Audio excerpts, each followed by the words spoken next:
Hello and welcome to today's demonstration. My name is Colin Goodwin and this is part of the Podio property management series, how we can automate an entire property management business using Podio. And today we're going to talk about one of my favorite features. Why? Because it's usually one of the most hated tasks. It's that darn move out process. Every time a tenant decides to move out, it creates a ton of work. There's so many things that have to happen. And if you're not organized, it could be chaos.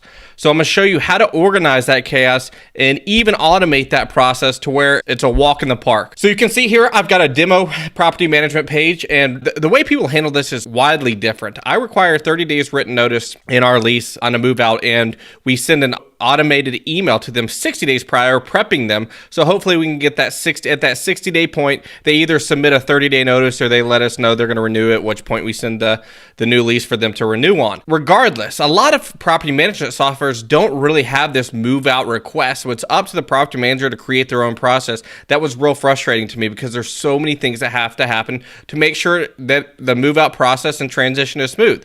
So today I'm going to show you exactly those items that I'm talking about. I'm going to show you exactly how to handle them and make the move out process a breeze. So you can see here on the demo website, what I'm going to do is I'm actually going to submit just like a tenant. So what we do with our tenants is we put in our lease. We say to give 30 days notice, please head to purepm.com/move out and submit your written notice. So all they simply do is type in an address. I've got all my addresses preloaded. They're going to request a move out date. So let's say 30 date from the present, future forwarding address. Do they have any damage to report? The reason for moving. And the reason I ask that is there's a lot of times, if you're in real estate sales, this can give you a lead. And like I said, it's really important to do this sooner. By the time they get to a 30-day notice, they've likely found something else, but still it can really help you. And also I always call the tenants immediately after receiving them and try to follow up with them and see if I can persuade them into staying. And then I also ask for a rating on how they perceive. Now, there's intention behind both of these, and I'll show you here in a little bit, but these definitely send a trigger. Now, if someone were to select not good or a 2-star or a 3-star rating, I don't want to send them to my public review site, but I genuinely want to know why they're not happy, and that could be why they're moving. So what we do is if they select a 4 or 5-star, we send an auto-generated email to them requesting them to leave a public review in places like Google, Facebook, Yelp. But if they're bad, we send them to an internal review request where we can identify what was wrong, see if we can fix that for them.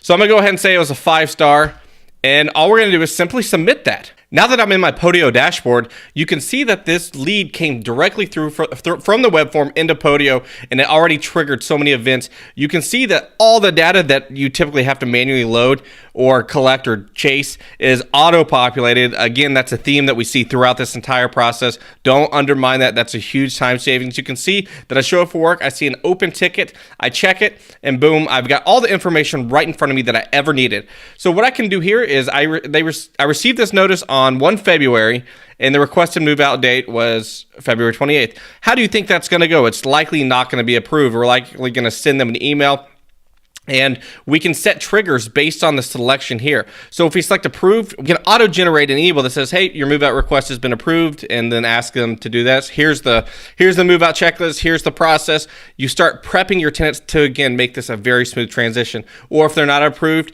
you can send them an auto email that says, hey, you're not approved. You're breaking your lease. You can't do this. Please contact us via email or phone to further follow up on this. But you can see here, when I had my staff doing this, I had notes for them. In order to be approved, the tenant must be eligible for move out. This means that the move out date falls on the day or after their lease ends. Tenants that are currently in a lease will not be approved. Tenants must also meet the 30-day notice requirements unless otherwise approved by management.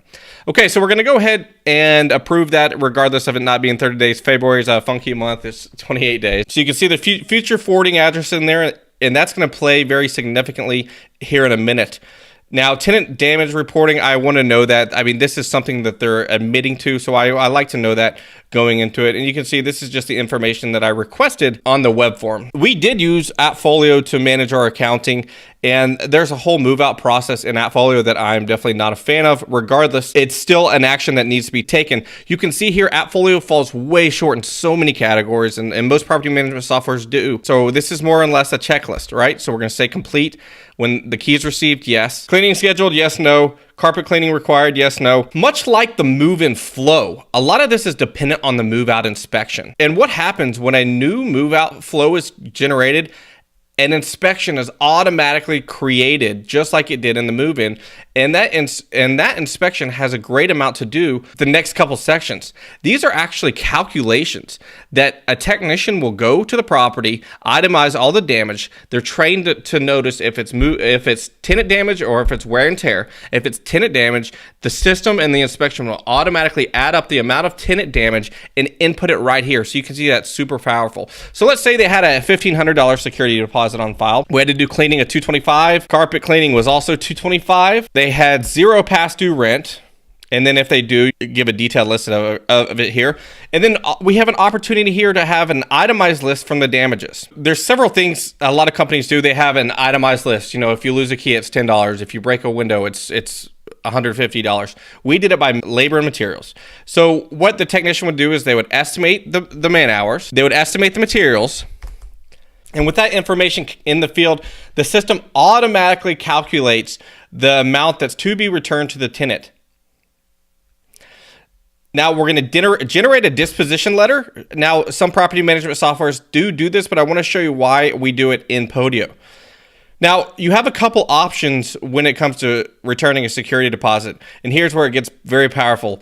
What we can actually do is create a webhook, and it will auto-generate checks to send back to tenants just by simply pressing this button. So with the touch of one button, we can physically have a check in the mail to the tenant. Now, some people are very wary about that, so it's important to have checks and balances in your process. Now, if you have an accountant, if you have someone else who does that, you can click this and auto-generate an email. Hey, send this to them, create a task in the system. It's unlimited what you can do. Now, once this is done, we're gonna hit complete, and we have everything on file that we ever need. If there's ever any questions about the move-out flow, we have it all right here. We've got our general disposition letter that's going to be emailed to the tenant per all the information that's needed on there. Broken patio and screen door, total damages, $1,500 originally received, amount to be returned $550. That's going to accompany a check. So we're going to send this in the mail, and we're going to send this an auto email. You don't have to touch it. You don't have to do anything. This all happens automatically just by clicking a few buttons, and you can see that you've